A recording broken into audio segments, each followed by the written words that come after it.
Hey folks, Tony Colosano here with Crescendo Sport and Fitness, and I want to talk with you today a little bit about exercise intensity. When you go to the gym, it's important that you push yourself hard enough to get results. Otherwise, you're just going there and going through the motions. And it's important that you push yourself beyond what your body normally tolerates. Otherwise, you're going to maintain at best. And if you push yourself little by little, harder and harder, then you will create change in your body and you'll get the results that you're seeking. So I want to talk with you about a couple of the ways that in the fitness industry we talk about exercise intensity. The first one is called rate of perceived exertion, and that's the one that you see with your stress tests, your cardio stress tests. Rate of perceived exertion, or RPE, is basically on a scale of, I believe it's 6 to 20. 6 meaning not doing anything at all, 20 meaning at your max. And on the scale of 6 to 20, how do you feel, they ask you. Or there's a chart that shows like different faces and how you think you feel in that. And basically the way that this came about is, if you think of those numbers times 10, you're going to get 60 to 200. And this is heart rate. So 60 beats per minute is like at rest for most people, and that's basically doing nothing. 200 is working really, really hard. So on that scale, they want you to be somewhere around 12 is what they call our moderate intensity.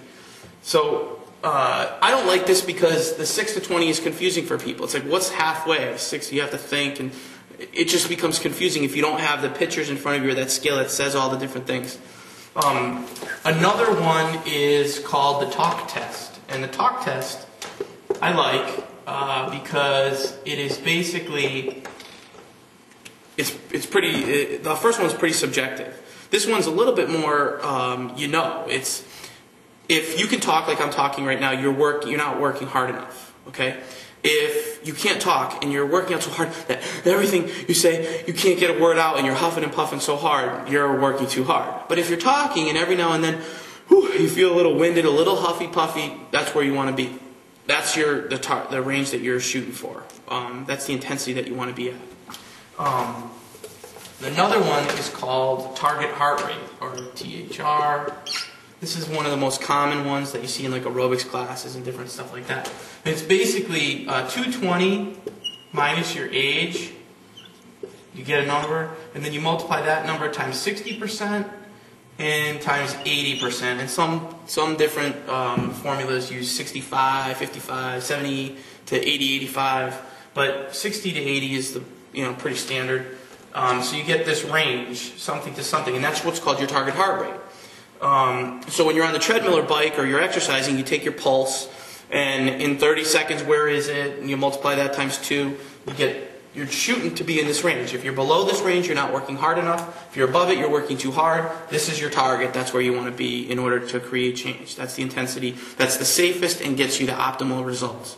If you push above it, you're working too hard, you're at risk for injury, and you're going to get negative training effects. What I've done is take all those 3 formulas and put them together in something that's a little bit simpler, and I just say, how do you feel on a scale of 1 to 10? 1 is at rest, 10 is really hard. 10 is like you're ready to pass out, you're working out so hard. 1 is you're laying on the couch watching TV. You want to be in that scale 6 to 8. Okay? 6 to 8. And now, again, this is subjective, like the rate of perceived exertion, but it's the simplest form. You don't have to take the time to catch your pulse, and you're trying to feel it, and there's all kinds of variables that make that not work, I think. But with this one, you exercise, try it out a couple times. And you'll find, like, what you think might be 6 today, after you exercise a couple times, you know what, that really wasn't a 6 for me. That was more like a 4.